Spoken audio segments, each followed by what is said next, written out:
Je m'appelle Marie, je suis infirmière depuis 15 ans et en oncologie depuis 2 ans, à l'hôpital Latour à Genève. Alors mon rôle en oncologie, c'est d'accompagner les patients qui commencent un traitement en cancérologie, qu'il soit de chimiothérapie ou immunothérapie. Notre objectif, c'est d'accompagner le patient au quotidien et dans l'administration du traitement et dans la gestion des effets secondaires.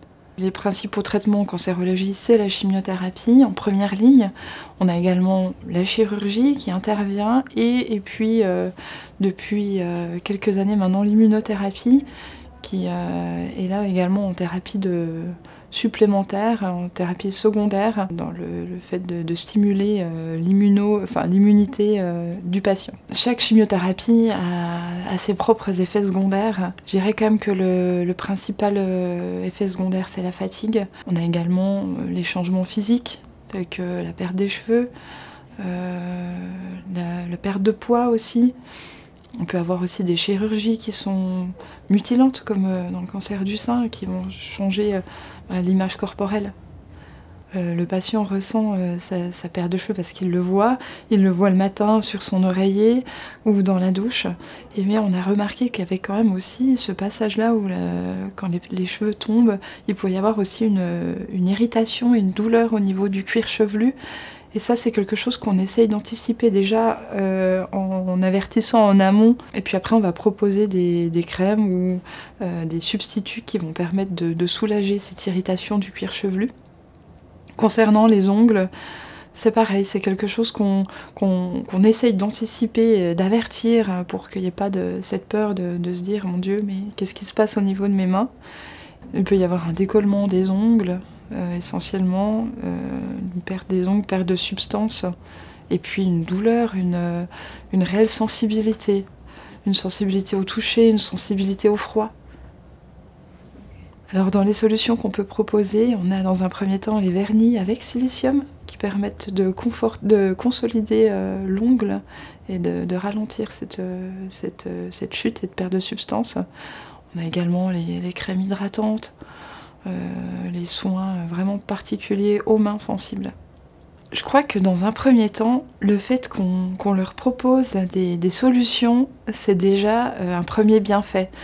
Le fait de se rendre compte qu'elles vont être face à des problèmes, mais on a des solutions possibles, c'est déjà un premier pas vers ce qui peut rassurer et puis ce qui peut apporter du bien-être. On a aussi beaucoup de cas de patientes qui n'utilisaient pas spécialement de cosmétiques ou de crèmes avant d'être face à la maladie. Et puis là, soudain, elles doivent se mettre du vernis, se mettre de la crème tous les jours.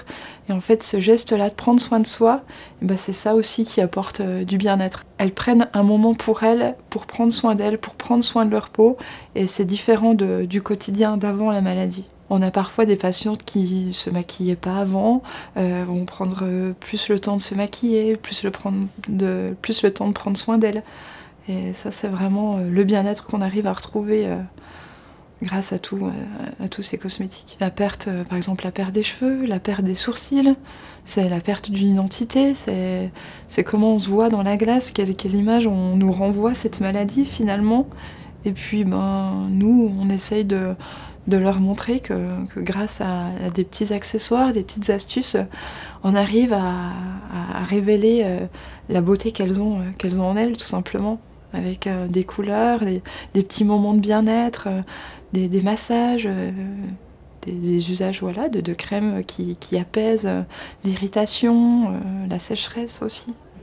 Je crois que l'estime de soi et surtout le respect de soi, le respect de son corps, l'idée de se dire qu'aujourd'hui, oui, ce corps, il est malade, il traverse une période un petit peu difficile, mais il va réussir à traverser cette période et puis il va reprendre son rôle. C'est ce qui permet d'avancer le plus loin possible dans les thérapies. Alors les soins de support, ils apportent avant tout du bien-être. Je pense que l'objectif aussi, c'est ça, c'est que dans cette vague qui emporte une personne qui est le cancer, l'objectif, c'est de pouvoir apporter peut-être un petit radeau qui permet de se reposer un petit peu de temps en temps. Et les soins de support, c'est ça, c'est pouvoir apporter une petite bulle de bien-être, un petit moment où on s'évade de ce quotidien. Je crois que je conseillerais aux personnes qui débutent ce combat de déjà s'écouter, de s'estimer, et puis de ne pas être en colère aussi contre ce corps qui a soudain cette maladie. Faut pas oublier que le cancer, ça reste quand même, ça peut être multifactoriel, mais ça reste aussi avant tout du hasard. Et puis la colère permettra pas d'avancer sereinement dans les traitements. Et puis je conseillerais surtout de savoir bien s'entourer, de repérer ce qui est positif pour soi, et puis d'en user et en abuser tant que possible.